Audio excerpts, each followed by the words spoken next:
am very sure all of you are preparing really hard for CLAT 2026 examination. Weekly, daily basis पे हम पढ़ रहे हैं, लेकिन हमें प्लान नहीं पता कि हम उसको पर्टिकुलरली हर एक सब्जेक्ट को हम किस तरह से रिवाइज करें। बच्चे बोलते हैं कि मैं सब पढ़ चुका हूँ, लेकिन मॉक में सिर्फ 40 नंबर आ रहे हैं, सिर्फ 50 नंबर आ रहे हैं। क्यों? क्या रीजन है? अब आपको नए टॉपिक्स नहीं उठाने, प्लीज माइंड यू गाइस। बेटा अगर अपने ऊपर आप ये सोचो कि अगर मैं अपने में मेहनत नहीं करूंगा, आप इतना समझ लो इस तैयारी में मत आओ फिर। Hello students, welcome back to PW CLAT. I am your law mentor Isra and I heartily welcome all of you to this amazing platform. Students, I am very sure all of you are preparing really hard for CLAT 2026 examination and best wishes from all of us to all of you. Keep preparing, keep working hard. This will definitely pay off. Only 1 month is left. So students, there are many concerns. बहुत सारे students हैं जो हमें connect करते हैं Telegram पे, WhatsApp पे कि मैम हमारे पास एक प्रॉपर रिवीजन स्ट्रैटेजी नहीं है। हम पढ़ते चले जा रहे हैं, मंथली, वीकली, डेली बेसिस पे हम पढ़ रहे हैं, लेकिन हमें प्लान नहीं पता कि हम उसको पर्टिकुलरली हर एक सब्जेक्ट को हम किस तरह से रिवाइज करें। तो आज की इस छोटी सी वीडियो में हम डिस्कस करेंगे कि इस एक महीने में जो कुछ भी आपने पूरे साल में पढ़ा है उसको आपको किस तरह से रिवाइज करना है। क्योंकि बेटा एक बात ध्यान रखिएगा, हम सब जानते हैं कि क्लैट एग्जामिनेशन 2 बेसिक पड़ावों में डिवाइडेड है, मतलब तैयारी आपकी कैसे।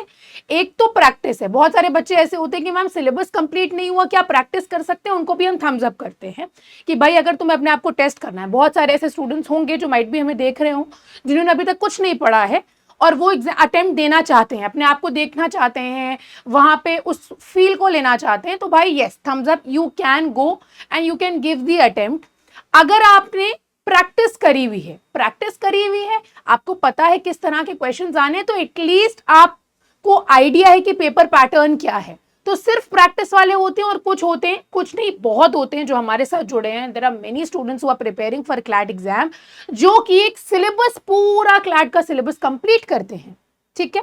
और कुछ बच्चे बेचारे ऐसे भी हैं जिनको पढ़ते तो चले जा रहे हैं, लेकिन उनके पास कुछ भी दिमाग में नहीं बचा है, क्योंकि वो सब कुछ उड़ चुका है, उनकी जो स्टोरेज कैपेसिटी उससे पूरी तरह से जा चुका है, because they haven't revised it.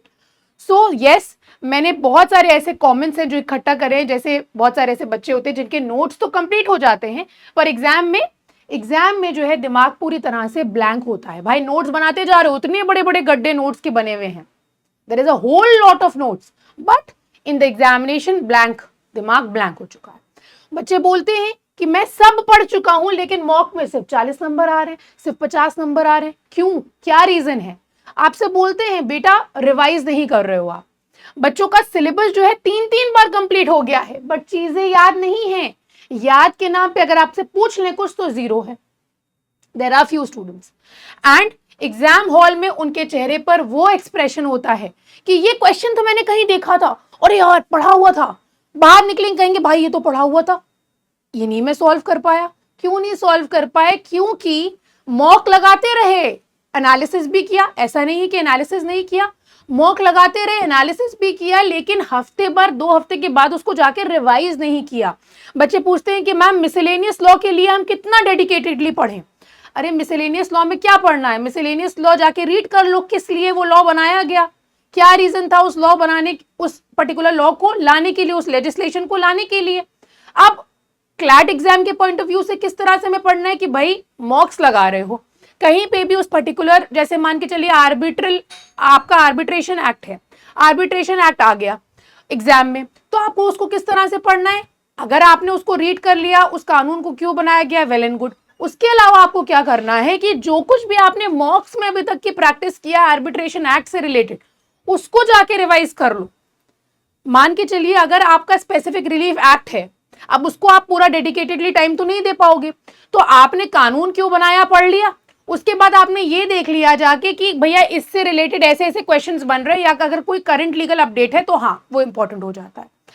सो इन सारी चीजों से बचने के लिए आपको एक प्रॉपर रिविजन स्ट्रैटेजी रखनी है, that is something which has to happen. अब आपकी स्ट्रैटेजी क्या होनी चाहिए, क्विकली हम लोग डिस्कस कर लेंगे। सबसे पहले आप ध्यान रखिएगा इस बात का कि you have to focus on what you no.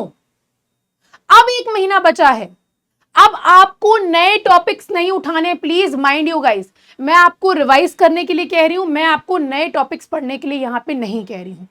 You have to focus कि अब मैं क्या जानता हूं या जानती हूं। You don't have to study new topics. आपकी जो एग्जिस्टिंग नॉलेज है आप उसको मजबूत करिए, उसको स्ट्रेंथन करिए।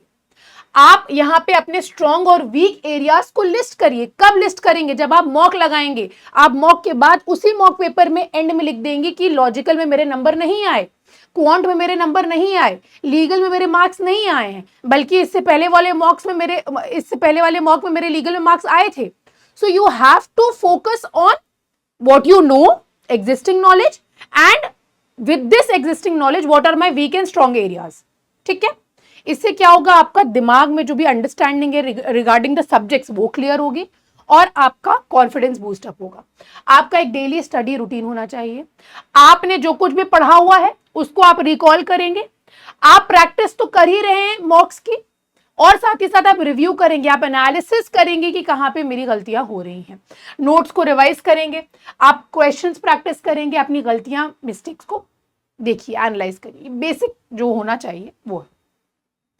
उसके अलावा मॉक टेस्ट स्ट्रैटेजी से पहले मैंने एक वीडियो बनाया हुआ है, मॉक टेस्ट को किस तरह से आपको अटेम्प्ट करना है, क्या आपकी स्ट्रैटेजी होनी चाहिए। आपको हर एक गलती से सीखना है। अब ये मैम हर कोई यही बात बोलता है, हर एक गलती से सीखना है, हर एक गलती, एनालाइज योर वीकनेस और स्ट्रेंथन योर स्ट्रॉन्ग एरियाज। कैसे करेंगे बेटा? अगर अपने ऊपर आप ये सोचो कि अगर मैं अपने में मेहनत नहीं करूंगा, आप इतना समझ लो इस तैयारी में मत आओ। फिर अगर मेहनत नहीं करनी है तो किसी भी एग्जाम को भारत में नहीं देना चाहिए, क्योंकि यहाँ पे बहुत कंपटीशन है, बहुत लोग लाइन में लगे हैं ये एग्जाम देने के लिए। तो if not you, there is a whole lot of line. So you have to work hard. अपनी गलतियों से तुम्हें सीखना पड़ेगा। So those are the things which you have to make sure.